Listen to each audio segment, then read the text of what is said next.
friends. We are back in the kitchen a few days later after we canned peaches to finish this all up. We dried some peach skins in our dehydrator and we'll be turning that into some peach sugar. We have our juice from the peach peels and the peach pits that will be turned into jelly. And then I also have a bowl of some pits and peels. We're going to dry the pits in the oven. We have a good amount to do and we're gonna get it all done. For right now, we need to do a little prep in the kitchen to get everything ready. I've already rinsed my jars in the dishwasher so that they're hot when we're ready to do this jelly and to can it. So let's do it.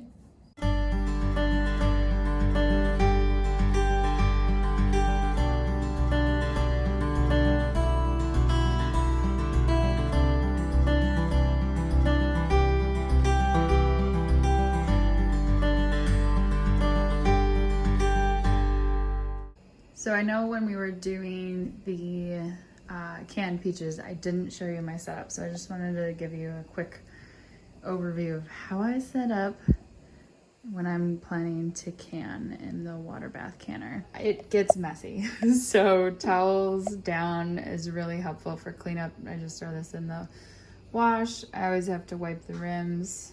For jelly, we're using a candy thermometer. I have a clip for this one. I have no idea where it is, so.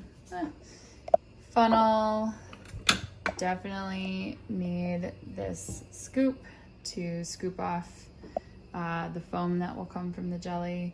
And we've got our lids sterilizing and boiling water, the rims.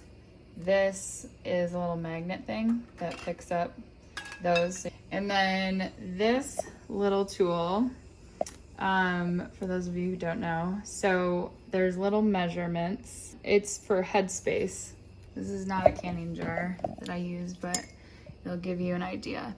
So it's for you to measure the amount of headspace that you need in order to can properly. Love this little guy. And then this end used for air bubbles to make sure all the air bubbles are out, or as much as you can. That's kind of what I set up. And then this is boiling or starting to heat up. And then this is the rack that goes inside that I put the jars on.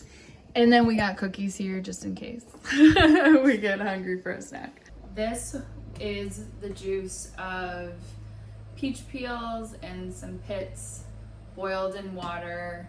I got a recipe online and you can check it out for you.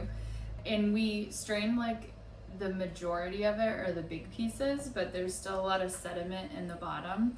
So I want to strain that. The first thing that I'm going to do is take this out of this big mason jar and pour it into here. Very pretty. What a pretty color.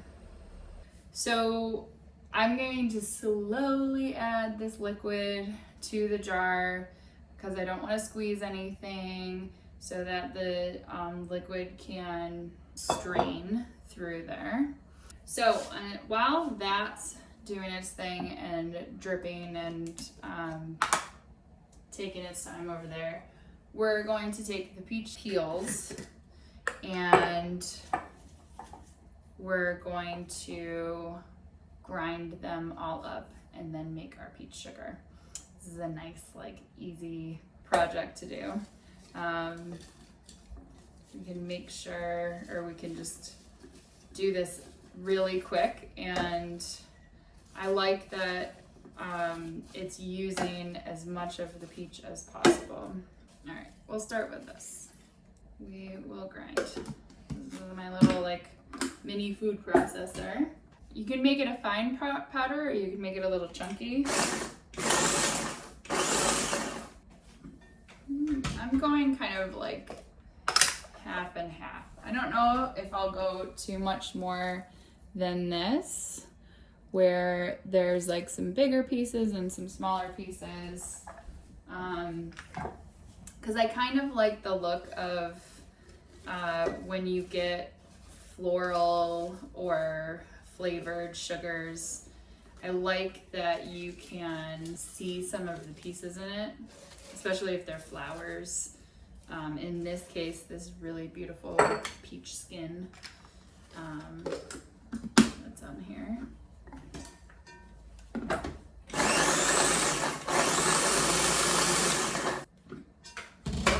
Let's see. Oh, that's kind of nice. There you go. That's what I'm thinking. I think that'll be great. Okay, so that's quite a bit. So we'll have some nice peachy peach sugar. Every time I say peach, Peaches is behind the camera and she looks at me. While we wait for jelly, we got belly rubs. What you doing? Wow. All right, before we get the sugar out, I'm gonna pour a little bit more of this liquid in here. I'm trying to keep everything dry because we don't want the sugar and everything to get wet. So literally all I'm gonna do is, I'm actually gonna use the same jar that I just took the peach skins out of because that makes the most sense to me. You don't have to go through the business of washing and all of that stuff because it's all the same. And I'm going to pour some sugar in here.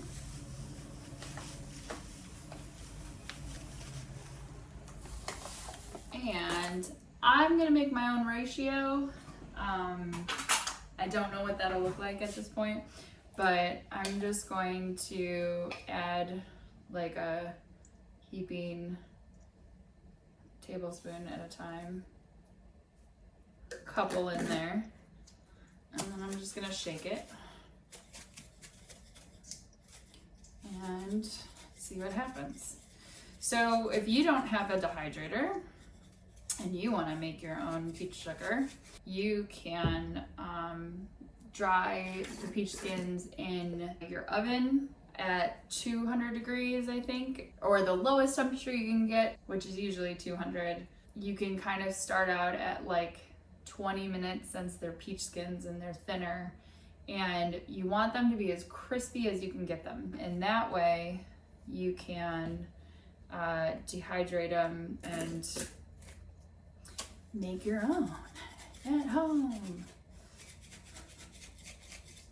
I mean, that's the whole reason we share stuff with you guys, so that you can do it too. We do it together. All right, that seems like a pretty decent ratio to me. This is kind of what it looks like. We've got quite a bit of peach skins in there, all ground up. It looks really pretty. And then you just leave it like this.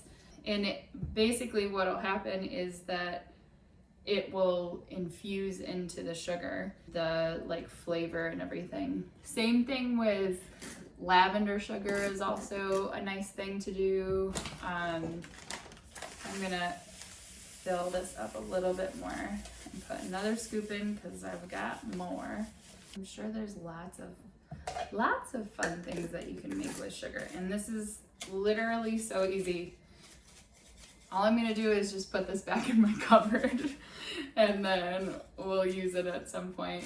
I'll probably use it on like sugar cookies or baked goods. You can do some on ice cream too.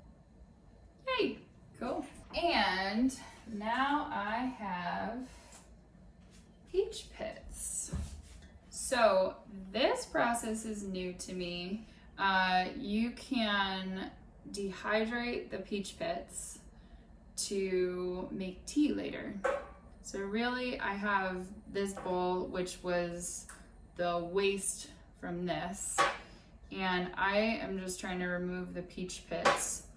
If they have like a little bit of fruit pulp, just like the littlest tiny bits of fruit pulp, I'll just pull that part off, and I'm going to put them on these baking trays, and I'm gonna pop them in the oven at 200 degrees and just let them dry for a while.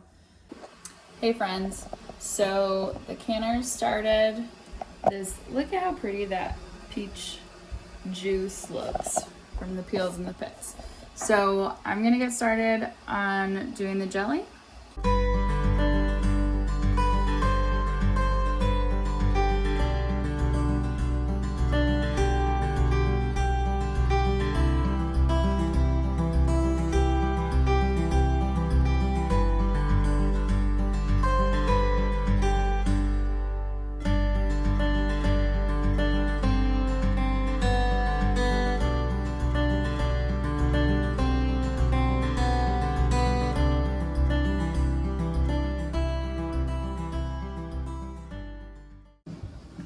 Okay, so we've got 5 half-pint jars processing now in our canner. This one did not make the 1/4-inch headspace, so it would need to be up to just the edge of that green, but it didn't get all the way.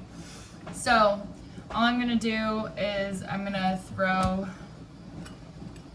a cover on it, and I'm gonna throw it in our refrigerator. And that literally processes for 5 minutes.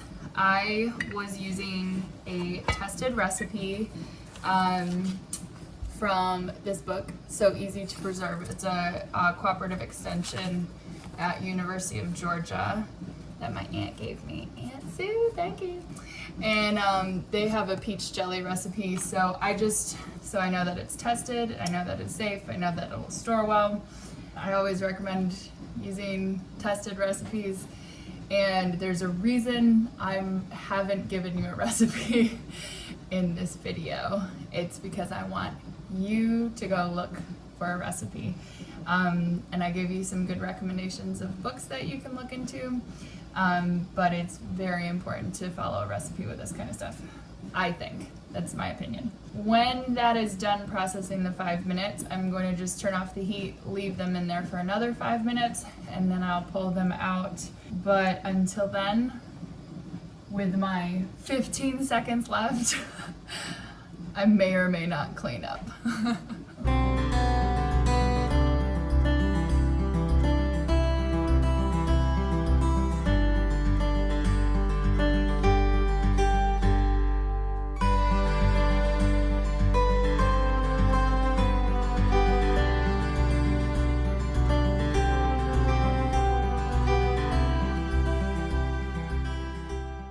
Hey folks, thanks for watching and joining in our process as we made peach sugar, jelly, and pits for iced tea. Hope you enjoyed it. Maybe you learned something, so now you can go try it for yourself. Be sure to subscribe, share, and we'll check in on you next week. Big love. Peace.